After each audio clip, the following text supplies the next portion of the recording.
I've reached my limit. I want a divorce. James pushed me away and stormed into the room.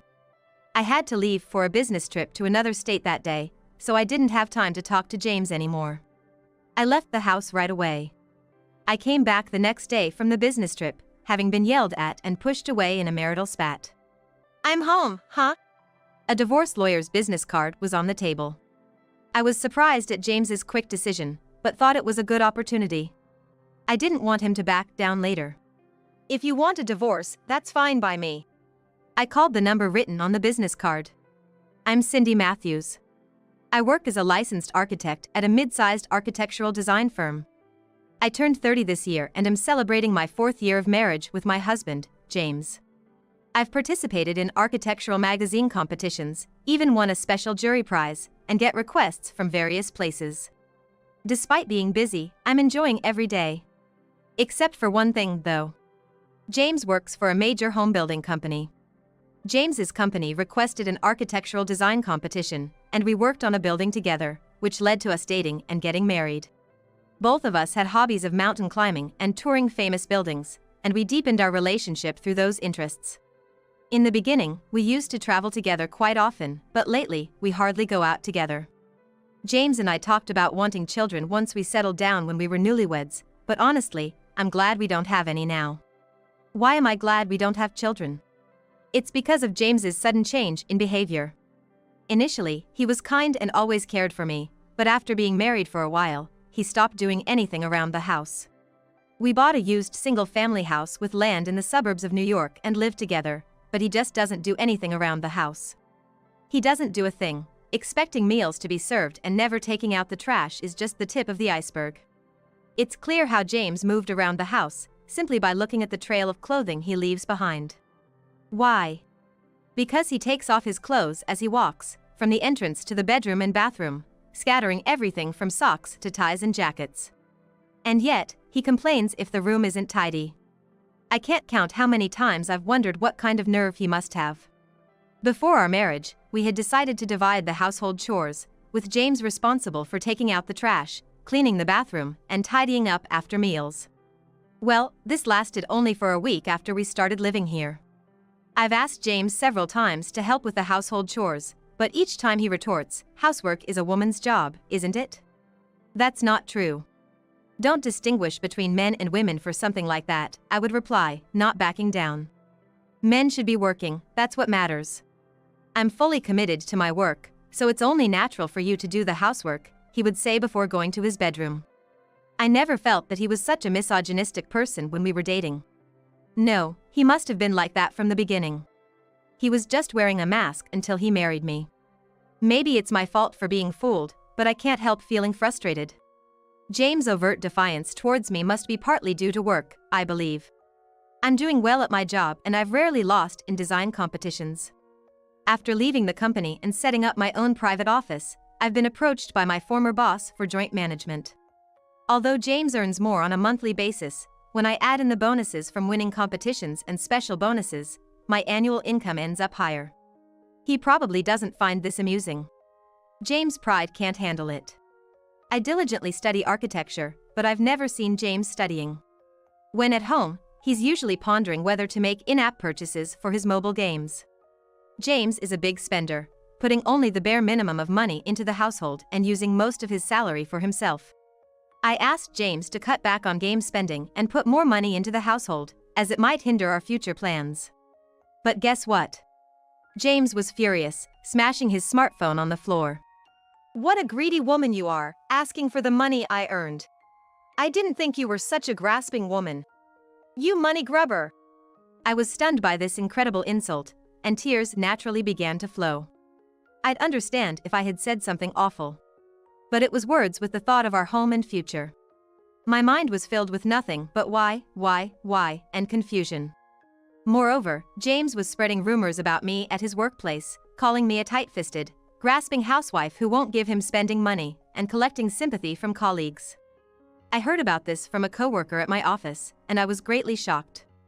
According to the coworker, at James' company, I was known as a money-obsessed, greedy housewife, and James was being comforted by everyone. What's going on here? Does James feel competitive with me, Or is it his pride? Bad-mouthing me like this outside. And even over things that aren't true.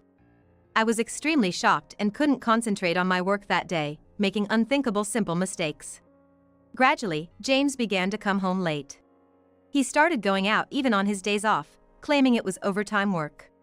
At first, I thought he had changed his mind, but his attitude at home remained the same, not lifting a finger to help with housework and still obsessed with mobile games. That's when a coworker handling James' company told me about a woman James seemed to be getting along with.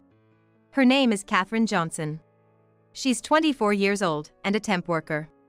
She's flashy, with a passion or perhaps an obsession for posting glamorous photos on social media. I immediately got Catherine's social media account from my coworker and checked her profile. Her social media, filled with stylish cafe meals, night views, and casually displayed branded bags, seemed a manifestation of self-display. And there was a man's arm in that social media. I involuntarily raised my voice when I saw that picture. The watch the man was wearing in the photo seemed to be James'. It's an antique watch and apparently hard to come by. I remember it well because we had a big fight when he bought it, as it was quite expensive. James must be cheating on me with Catherine. Most of what James wears is branded, so Catherine might see him as some rich man. That rich man is fed up with his home life with a wicked wife. She approached, planning to marry into wealth. That must be Catherine's thinking. I've suffered all kinds of ill treatment from James so far. I'm not even sad anymore. There were no tears. Looking into Catherine's social media, it seems the relationship started about 6 months ago. I gently picked up James' smartphone when he fell asleep while playing a game, and checked all the exchanges and pictures with Catherine. Pictures of James and Catherine seemingly dining at a fancy steakhouse had comments attached, saying she really wanted to take a face-showing photo. I felt nothing looking at James and Catherine's exchanges. Not angry or sad, just completely hollow. I might have had my own shortcomings.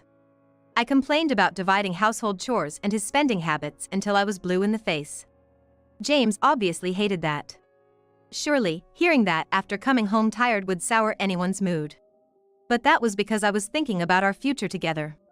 If James had continued to live like that, our household budget would have probably gone bankrupt soon. Maybe I said it the wrong way. I slumped down in a chair in the living room, holding my head in my hands. But that doesn't mean it's okay to cheat. I sighed heavily. If James ever repented, I could let everything else go, but I could never forgive the cheating. I'll divorce James. At that moment, I clearly swore to myself. I began to look for a lawyer to divorce James. In the past, there was a lawyer among my clients when I designed houses. I quickly arranged to meet the lawyer, pretending it was a follow-up visit for the house, and brought up the consultation.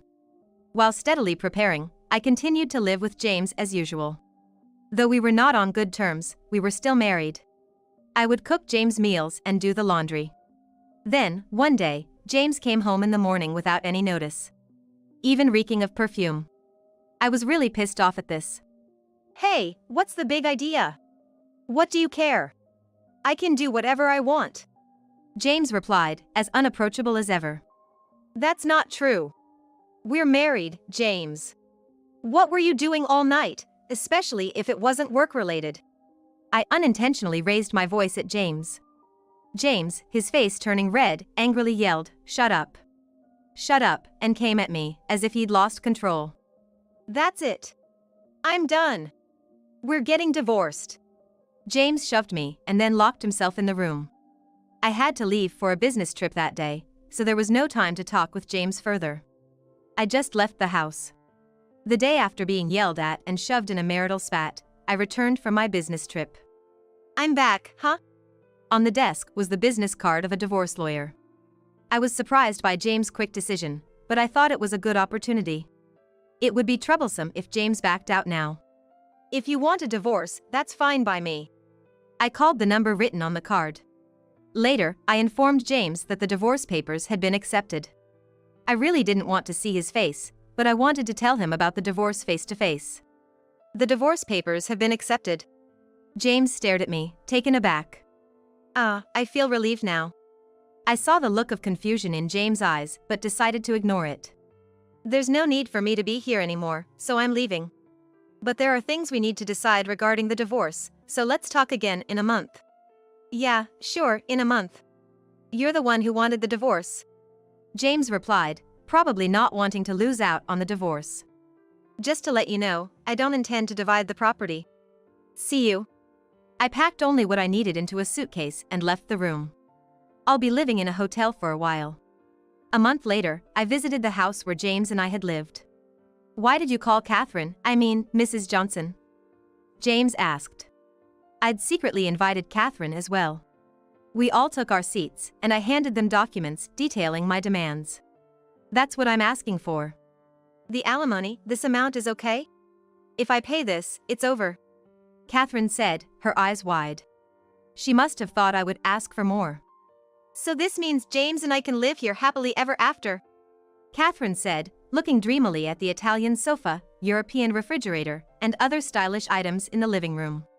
She snuggled up to James. I can't believe I get to live with James in such a chic house. It's like a dream come true. James also grinned smugly. I thought these two were seriously mistaken but decided not to point it out. Catherine's social media posts even featured the furniture and appliances in the house as if they were hers. She must have been looking forward to living here. You know, I'm taking everything I bought after we got married, right? I told James, who was still acting all lovey-dovey. Yeah, I know. Just hurry up and get your stuff out of here. You know, since you and I are of different ages, our tastes are different too. So if you leave things like clothes and bags behind, it's going to be a problem. Catherine subtly made a snide remark to me. That's right.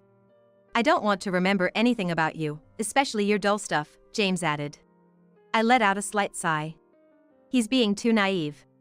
Or perhaps he's under Catherine's poisonous spell. Well, I mumbled to myself, it's probably easier to let them continue with this misunderstanding for now. That's enough talking for now. The movers are coming early tomorrow morning, so be ready. James and Catherine were lost in their own world, paying me no attention. Hey, I want to change the curtains. Those ones are so drab. Catherine was gazing at James with a dreamy look. It seems that James doesn't understand the meaning of not dividing the property. I left the front door and looked up at the house. You'd better enjoy your wonderful newlywed life while you can. I'm looking forward to the surprised look on your faces tomorrow. I walked away from the house with a spring in my step. The next day, I met the moving company in front of the house. James and Catherine had come to the front door as well. Are they so eager to get rid of me? There's another truck parked nearby. There's quite a bit to move, so we'll get started right away. The workers began their work briskly. What do you mean, another truck? What's going on? What's going on, Cindy? What is this all about? James and Catherine hurriedly followed. Hey, this is wrong. All the furniture and appliances are mine. They've been in this house for 3 years. You should just take your stuff and leave. I had held back until now, but finally burst into laughter. Oh, come on, what are you talking about? James looked at me with a blank expression, but his focus seemed off. Did you hear me? I said I'm not dividing the property. Everything I bought is mine. James was deep in thought, trying to understand. Everything you bought? If there's a problem, do you want to ask a lawyer? I opened my phone, displaying the contact for my lawyer. This person is the lawyer I've been consulting with. Shall I call? James seemed to realize what was happening and slumped in defeat. No, it's okay. But you're really taking everything? James whispered in a low voice. Don't worry. I'm leaving our memories here. James collapsed and sat on the floor. Catherine began to rage at the slumped James. Don't be ridiculous. What's going on here? Stop it. James just shook his head. You're so irresponsible. This is your house, isn't it? Do something. Is this her true nature? Catherine's attitude suddenly worsened. There. James suddenly stood up and hurried toward the bathroom. He came back holding a bath towel. Sure enough, that bath towel was something James had bought. It was a hotel-quality bath towel that he had said felt incredible. James rubbed the towel against his cheek with a happy look. That's right. You can keep that towel. Catherine suddenly snatched the bath towel from James and threw it on the floor. Don't be satisfied with that crap. Catherine was shaking with anger. There must be more. What about the house's sofa? The bed? The dining table? The German washing machine and refrigerator? What are you gonna do? Catherine grabbed James by the collar and closed in on him, looking as if she might choke him. The moving process was going smoothly, and the second truck had arrived to begin loading. The front doorbell rang, and when I went to answer it, a plumber had arrived. I promptly guided him to the kitchen. The plumbing work began in the kitchen. Catherine screamed at the sight. Are you taking that too? That's terrible. James looked on in astonishment. Yes. I bought this kitchen, so I'm taking it with me. But that kitchen was my dream. Catherine was holding her head. I took everything from the house, including the kitchen. This is outrageous. How can this be allowed? Catherine was looking around the now empty house, shrieking like a madwoman. The doorbell rang again, and I invited in a worker in a uniform. He came in, ready to work. Cindy, is it okay? I'm taking the wallpaper. The craftsman asks, a gleeful look on his face. It's fine. Here, and the bedroom too. The craftsman is quickly starting to peel off the wallpaper. Catherine seems to have moved beyond anger, staring in shock. You don't have to go that far. Leave some wallpaper, will you? And if you peel it off, the wall's gonna be bare. It's fine. It's just pasted over the original wallpaper, so it'll peel off cleanly. Hey, couldn't you have left at least that much? James weakly pleads. What are you talking about?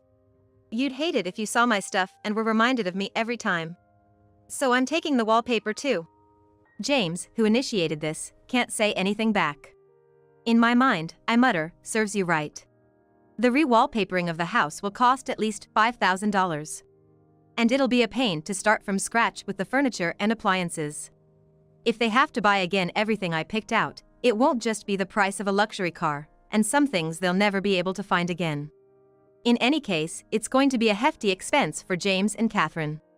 Who could live in this house without any furniture or wallpaper? It used to look like something out of an interior design magazine, but now it's become a drab, old property. It's a hard reality for James and Catherine, who had dreamed of a sweet newlywed life in a fancy room. Especially for Catherine, who won't be able to post on her lifeline of social media. It must be unbearable for Catherine, who's a mass of vanity. I feel refreshed looking at the empty house. Well then, goodbye, I say, smiling as I part ways. I leave behind a dumbfounded James and Catherine. As for the furniture and appliances I collected, I have no intention of using what I used when I lived with James. They were stored in a friend's furniture store warehouse, and I disposed of them all at auction. They were precious items chosen with particular care, and since I used them lovingly, they sold for more than I thought, and became funds for my next purchase of furniture and appliances. Now all I have is excitement about what furniture and appliances to place in my new home. After a while, James contacted me. According to James, Catherine desperately wants me to look at the furniture arrangement. I thought about refusing, but my interest as an architect won out, and I decided to go see what kind of house they'd made from that state. When I entered the house for the first time in a while, I was shocked. First, the entrance was dusty, and the whole place looked like a ruin. When I entered the house, I was even more surprised. They haven't re-wallpapered yet. The furniture and appliances are all things that look like they've been gathered from thrift shops. It's so bad that I thought I was in an apartment from the 70s. It's a world of cheapness. Even a modest apartment where college students live would be many times more stylish. And before that, what surprised me was that the cleaning and tidying up had not been done at all. It's a real mess. I was so amazed that I raised my voice. This is really terrible. Catherine is pouting, resting her cheek on a wobbly table. The state of this house is a problem that goes beyond interior design. I complained to James. We just gathered what we needed for living, and we're gonna replace it soon anyway. Catherine answered, pouting. You took everything with you, after all. James said, throwing it away. Catherine turned her aggressive eyes toward me. It's your fault, Cindy. Use your connections and make this house something I can be proud of. I thought to myself, speaking to this woman must be futile. We're living in completely different worlds. Do you have the money for that? What's your budget? I responded as maturely as I could. I was shocked when I heard the amount James mentioned. It wouldn't even cover my labor costs. Well, that's just impossible. You're useless, huh? Is this what a licensed architect is like? I couldn't help but bristle at this comment. They don't even know the kind of effort and struggle it took to become a licensed architect. Any planner or architect can't do anything with that measly amount. Wash your face and come back with something serious. This is ridiculous. Catherine really wanted something done with this amount. She suddenly slammed the table with her palm. Ridiculous? Did you come here just to look down on me? I began to feel that having a serious conversation with Catherine was becoming foolish. If you don't like it, I'll leave. But use that small budget to polish your interior design sense. You're mocking me, aren't you?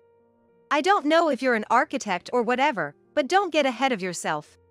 Catherine, stop it. James interjected with a tired face, trying to calm Catherine down. Why? James, tell her something too. James restrained Catherine with a fed-up face. I'm tired of this, Catherine. Just be quiet for a bit. James stood up and forcibly took Catherine to the bedroom. James returned and apologized to me. I was surprised at James's unexpected behavior. I'm sorry that she doesn't understand.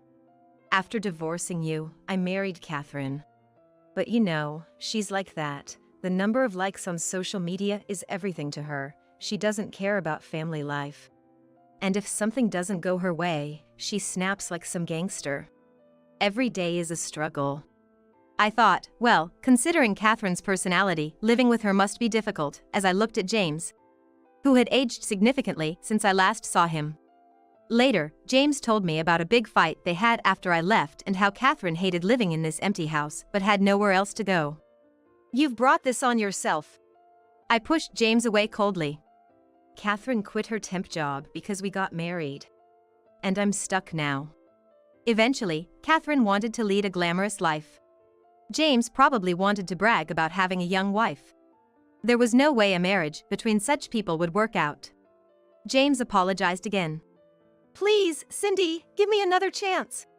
While James was begging and apologizing, I replied, feeling utterly exasperated. What's that? Some kind of joke? You want to cheat on her? James shook his head from side to side. No, that's not it. What happened with Catherine was just a moment of confusion. I realized after you were gone that there's no woman better than you. You fool! You don't understand anything. I didn't even feel like getting angry. First of all, you're the one who told me to leave this house. And we divorced, just as you wanted. And now you want to get back together? Live in this rundown house with that woman who only cares about her likes. Wait, please. James clung to my leg. James's snot and tears were rubbed on my leg, making me feel sick.